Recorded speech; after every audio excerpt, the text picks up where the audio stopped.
everyone, Ranger Alice here at First Peoples Buffalo Jump State Park, and today we're going to learn how Native Americans lured the bison to their death. Our jump site was used between 900 and 1500 AD. That was a time period known as the Dog Days.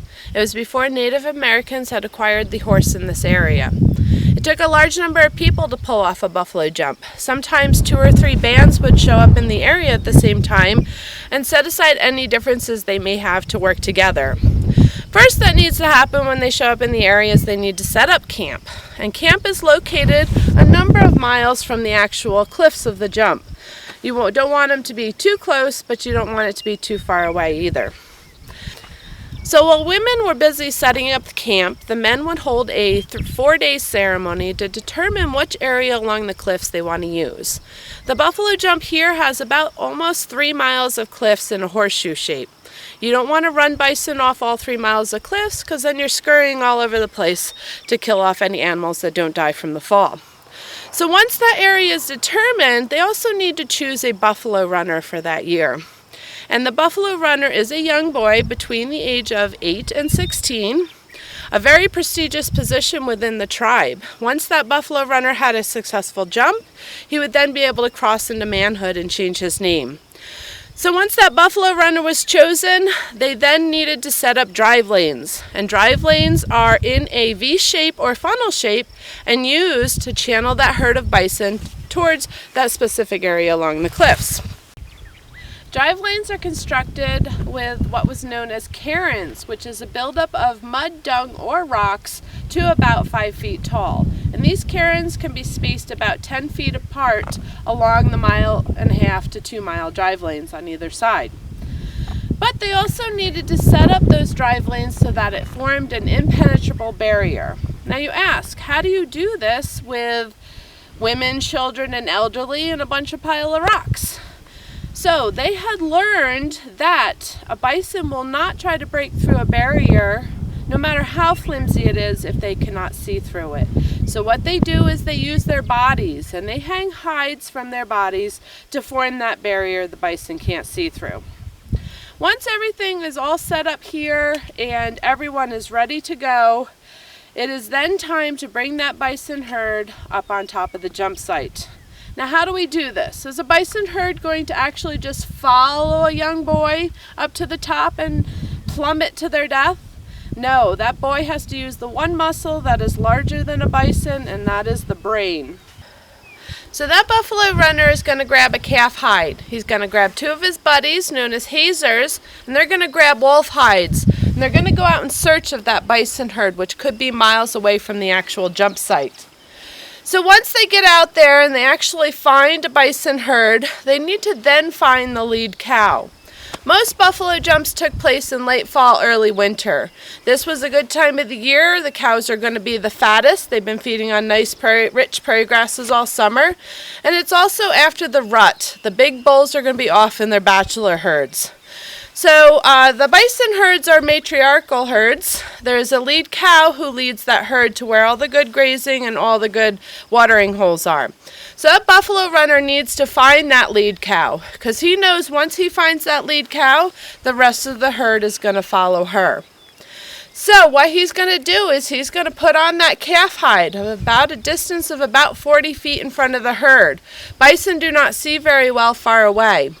He's going to put on that calf hide and crawl around on the ground, mimicking the call of a distressed calf. So this is going to bring the attention of the bison cows to this calf.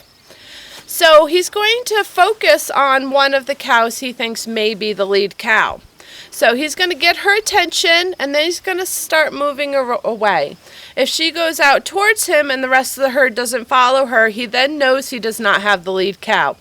So eventually he's going to hone in to where that lead cow is. And once he gets her attention and she starts following him, the rest of the herd is going to follow her.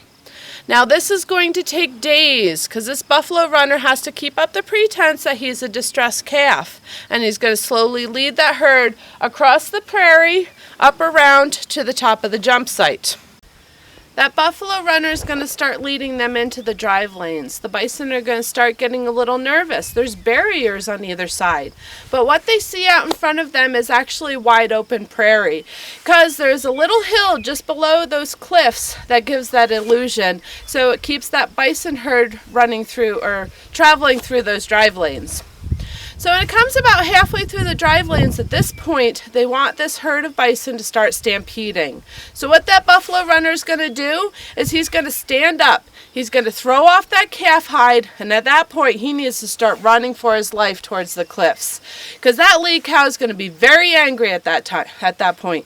She's going to throw up her tail, signaling to the rest of the bison behind her that something's going on, and they're going to charge this buffalo runner. Now, bison can run about 35 miles per hour. Fastest human, maybe 17, 19. So considerably slower than a bison. So that buffalo runner better hope he has a good head start. As he starts heading down that hill, that bison herd is going to be stampeding right on his tail. Now, while that's happening in front of the herd, the people who have been lining the drive lanes with their hides very still are then going to stand up. They're going to start yelling and screaming and waving that hides to cause a commotion to further push that bison herd into that stampede. So they're going to head down that hill. At that point, they're going to be traveling at full speed. And they're going to be heading downhill, and they're going to see the cliffs. Those lead cows are going to want to stop at that point. But because of that forward momentum and the force of 50 other bison behind them pushing, that's just going to send that herd right off the cliff's edge. Now, hopefully that buffalo runner didn't trip or fall as he's running ahead of that herd, and he's able to jump down into a crack or crevice just below the cliffs and hide as this herd of bison fall to their death. So the first couple of cows will die from the impact falling off the cliffs, but after that they have a nice soft cushiony landing. So some of them are going to be very angry, maybe a broken ankle. So anyway, they're going to station hunters below here, and this is the men's job, to form a corral below that specific area along the cliffs to finish off any animals that don't die from the fall. They do want to take every single bison that they bring to the jump, because they believed if one got away, they would tell the rest of the bison herds that this was a place of danger and they wouldn't have another successful hunt. Now, at this point, all the animals are dead. They have been killed by the hunters. They need to hurry. They need to be quickly separated, and their hides need to be removed. So hides are quickly removed from the animal. It keeps heat and spoils the meat faster. Some organs are eaten right out of the animal. The fresher they are, the more nutrient dense they are. But eventually that meat will be cut up into smaller pieces, placed on the hide, and drugged down to camp for further processing. Each and every bison is thanked for giving its life so that they can survive. But also many other tools are gathered from these animals for use.